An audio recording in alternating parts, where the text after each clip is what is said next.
Assalamualaikum warahmatullahi wabarakatuh. Selamat datang di channel aku. Nah, ini adalah episode pertama atau episode perdana aku, yang kali ini kita akan membahas sebuah benteng di Indonesia. Nah, benteng ini merupakan benteng peninggalan Belanda yang kini menjadi objek wisata atau tempat wisata sejarah di Gombong. Memiliki bentuk bangunan yang sangat unik karena benteng ini berbentuk segi 8 guys, dimana ini adalah satu-satunya benteng yang memiliki bangunan segi 8 di Indonesia.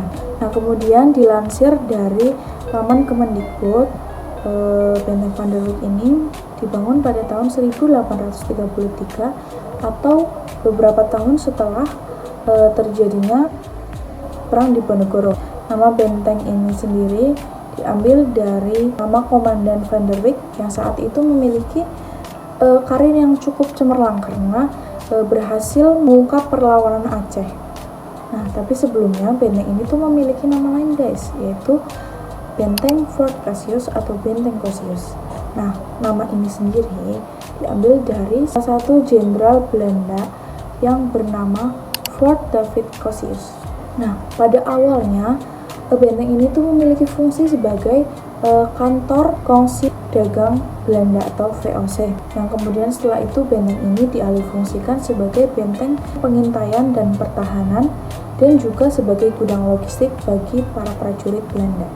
Nah, kemudian pada tahun 1856 benteng ini dialihfungsikan sebagai sekolah militer bagi anak-anak keturunan Eropa yang lahir atau tinggal di Hindia Belanda. Dan fasilitas dari benteng ini sendiri pada saat itu ada tempat tinggal untuk para pengajar sekolah militer, kemudian ada makam, ada penjara, ada pos penjagaan, latihan menembak, kolam renang, terus lapangan olahraga, pos dan hotel.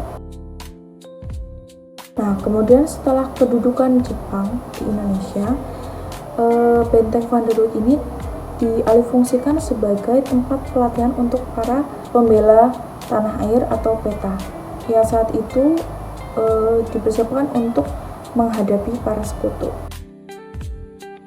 Nah, kemudian setelah agresi militer pada Juli 1947 dan adanya kesepakatan garis demarkasi sebagai batas kekuasaan Belanda dan Indonesia, kompleks ini dijadikan kembali oleh para Belanda sebagai markas pertahanan untuk menghadapi para pejuang Indonesia yang berada di timur Sungai Kemiri. Nah, kemudian setelah kepergian Belanda, kompleks benteng Van der Wijk ini digunakan dan dimanfaatkan oleh TNI Angkatan Darat sampai tahun 2000-an. Nah, hingga saat ini kompleks ini dijadikan sebagai tempat wisata atau objek wisata sejarah dengan fasilitas yang lumayan lengkap. Ada tempat bermain untuk anak, kemudian ada hotel yang mempertahankan arsitektur asli bangunan, kemudian juga ada gedung pertemuan. Nah, benteng Van der Wijk ini memiliki keunikan-keunikan lain. Yang pertama adalah material yang digunakan pada pembangunan benteng ini. Jadi material bangunan yang digunakan pada benteng Van der Wijk ini seluruhnya menggunakan batu bata merah. Atap benteng terbuat dari batu bata merah yang sangat kokoh. Kemudian lapangan yang berada di benteng Van der Wijk ini digunakan sebagai tempat pengambilan syuting film The Raid 2. Kemudian di atapnya sekarang juga ada kereta yang dapat kita gunakan untuk mengelilingi sekitar bangunan dari atas bangunan benteng. Ya, kita bisa lihat-lihat dari atas ya keindahan benteng Van der Wijk. Ya, mungkin itu saja yang bisa kita bahas untuk episode kali ini, dan tunggu episode berikutnya.